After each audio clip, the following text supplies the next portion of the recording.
Hey horror fans, welcome back to Room 237.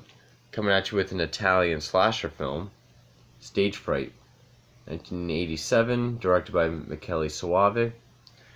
I know, the slasher films have been American, then my Italian films have been giallos, now it's a blend of both. This seems to be a fan favorite. A lot of people like Stage Fright, and I can see why. I mean, is it one of my favorites? No, but I definitely see why people enjoy it. Fangoria calls it startling. DVD maniacs call it a stunning debut feature, one of the finest examples of the stalk and slash subgenre. Basically, there's a stage production built around a mass murder, and I guess it's the lead hurts her ankle and convinces the caretaker guy to give her the key to leave because the director's a bit of an asshole. He's a stage production stereotype. He's got the vest, the scarf, and he's always yelling at people like action, and he's a real dick. And he likes to lock people in the theater so they can't leave. So this other girl helps her to this hospital to get her ankle fixed, and there happens to be a mass murderer there by the name of Irving Wallace, who I guess a while ago killed like 16 people, but he was also a stage actor, and he killed his co-stars, and he's just awaiting sentencing there.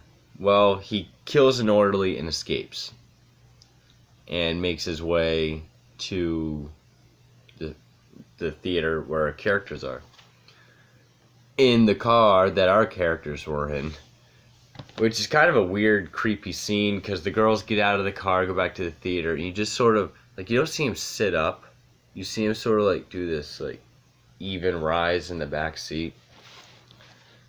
And that's where we get our first death because the driver forgot that her lights were on. She gets this pickaxe right in the throat.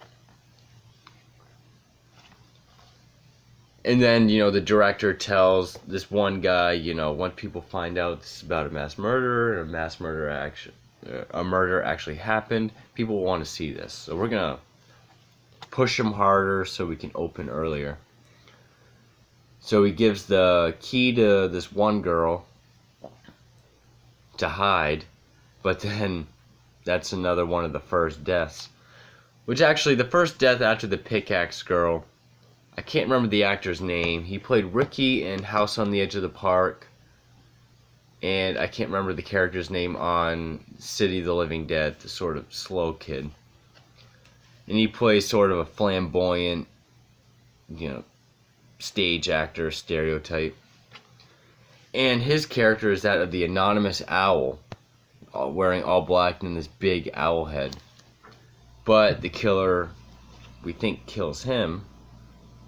And that's the look of our killer. He just wears all black and this huge owl head. And my favorite scene is, they're supposed to be rehearsing the scene where one of the female leads is in a bed and they play the music. It's very beautiful music, and the killer, who everyone thinks is the actor, comes out wearing the owl head. And the director's like, come on, do your thing, kill her. So he starts strangling her, but for real. And then he takes out a knife, and everyone's like, that's not in the script. And he just starts stabbing her as the music opens up. And the spotlight is on them. I just think that was a very well shot scene. And then they realize something's wrong. She was the girl they gave the key to, so now they're all fucked. And then it's basically each one is stalked and killed. There's really no spoilers, because, even though it's an Italian film, it's a slasher. In the first few minutes, while they're at the hospital, we get the killer's name, we sort of see his face, we get his motivations. It's all there. So, no really need to say spoilers. Some of the deaths, there's not much to them, but most of them there are. Like, one guy, the director you think would get it the best. He gets chainsaw to the hand, then he gets axe to the head. This one girl, I believe it's this girl. Well, actually, before that, they're all hiding out in this dressing room. And he has this massive drill, and he goes through the door and then through the stomach of this one guy. She, I think, is dating the sound guy.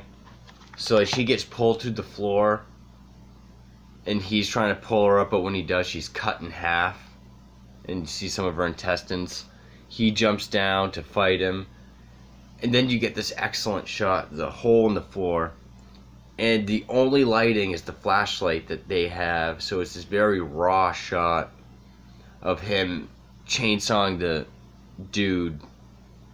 You know, the killer chainsawing the dude with intestines all out and everything. I mean, most of the gore is very quick. It's not prolonged like in a Friday the 13th movie or whatever.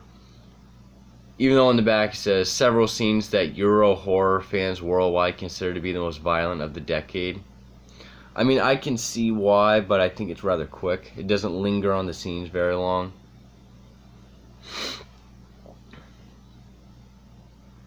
And you get some other deaths. Like, the director actually kills the guy from House on the Edge of the Park because he's tied up with the owl head. So the director gets excited and axes him. Then they take the head off and they realize, oh, it's actually their co-star.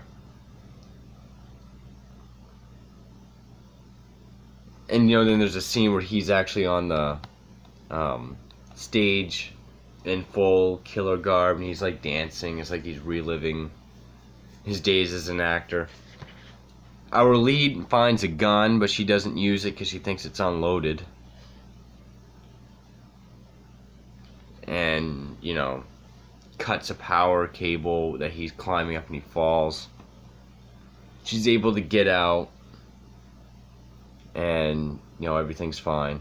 I was like, wow, there's no jump scare at the end like in every other slasher film. She realizes she forgot her watch and goes back to the theater. And there's this elderly black guy that all the girls sort of flirt with to get him to open doors for him. I mean, they really drill it in your head at the end. Like, he keeps saying, the gun was loaded. You didn't take the safety off. You gotta take the safety off if you want to use the gun. You didn't even chamber it. That's right. I would have shot him. All I would have done was take the safety off. So it's just like, oh, okay. So that's what's gonna happen. He's gonna come back and he's gonna get shot. And that's what happens. The black guy shoots him because he took the safety off.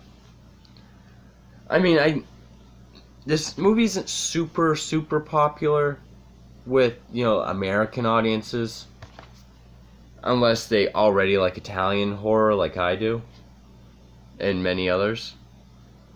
But I would say, you know, I definitely could recommend this. It's not one of my favorites. I think a lot of it's kind of slow. I like the aesthetic of it. It's kind of sort of like a sleazy Italian film. It's kind of dark and grim. You know, sort of like a Maniac type look. But, yeah, I couldn't even remember all the scenes. It's been a while since I've seen it. I just figured do another blind review, but, yeah. Pretty solid slasher flick.